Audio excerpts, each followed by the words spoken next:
വയനാട്ടിലെ ആനക്കാഴ്ചയിൽ നിന്ന് നമ്മൾ നേരെ പോകുന്നത് മലപ്പുറത്താണ്. കാരണം അവിടെ ഈ ചങ്ങരംകുളം ചിറവല്ലൂർ നേർച്ചയ്ക്കിടെ ഒരു ആന ഇടഞ്ഞ സംഭവമുണ്ടായി. ആനപ്പുറത്ത് നിന്ന് വീണ് ഒരാൾക്ക് നിസാരമായി പരിക്കേൽക്കുകയും ചെയ്തു. മലപ്പുറം ചങ്ങരംകുളം ചിറവല്ലൂർ നേർച്ചയ്ക്കിടെയാണ് ആന ഇടഞ്ഞത്. നമുക്ക് ആദ്യം ദൃശ്യങ്ങൾ കാണാം.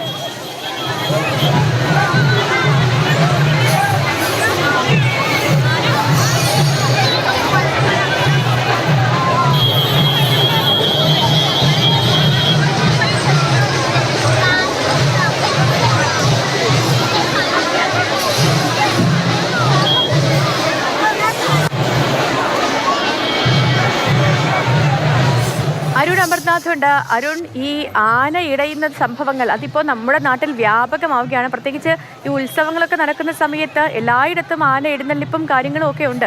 കഴിഞ്ഞ ദിവസം നമ്മൾ തൃശ്ശൂരിലൊക്കെ കണ്ടതാണ്. തൃശ്ശൂരിലും തൃശ്ശൂരിൽ എനിക്ക് തോന്നുന്നു 2-3 സ്ഥലത്തൊക്കെ ഇങ്ങനെ ആന ഇടയുന്ന സംഭവങ്ങളൊക്കെ ഉണ്ടായി. അപ്പോൾ ഇതിപ്പോൾ എന്തായിരുന്നു അരുൺ സംഭവിച്ചത്? ആനയെ പിന്നീട് തളച്ചോ?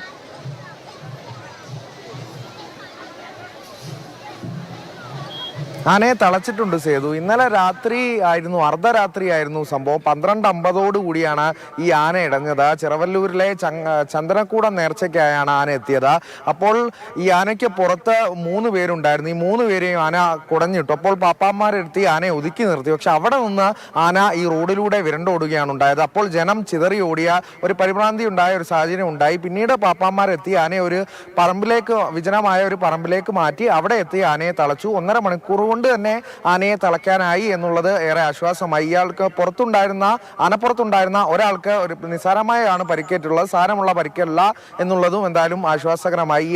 ഈ ചങ്ങരംകുളത്തിനടുത്ത് തന്നെ എടപ്പാളിൽ ഈ ഒരാഴ്ച മുൻപേ ആന ഇടഞ്ഞ ഒരു സാഹചര്യം ഉണ്ടായിരുന്നു. അതിനിടെയാണ് വീണ്ടും ഇപ്പോൾ ആന ഇടഞ്ഞിരിക്കുന്നത്, ഈ ചങ്ങരംകുളത്ത് വെച്ച് തന്നെ. സേതു.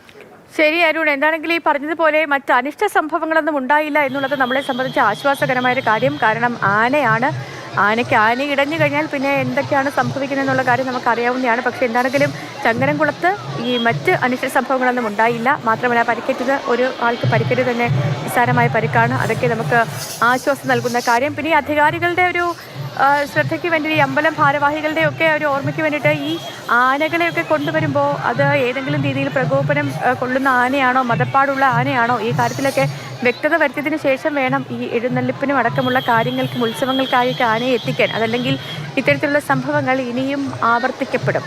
അപ്പോൾ അരുൺ അമർനാഥാണ് ഇതുമായി ബന്ധപ്പെട്ട വിവരങ്ങളൊക്കെ പ്രേക്ഷകരിലേക്ക് എത്തിച്ചത്.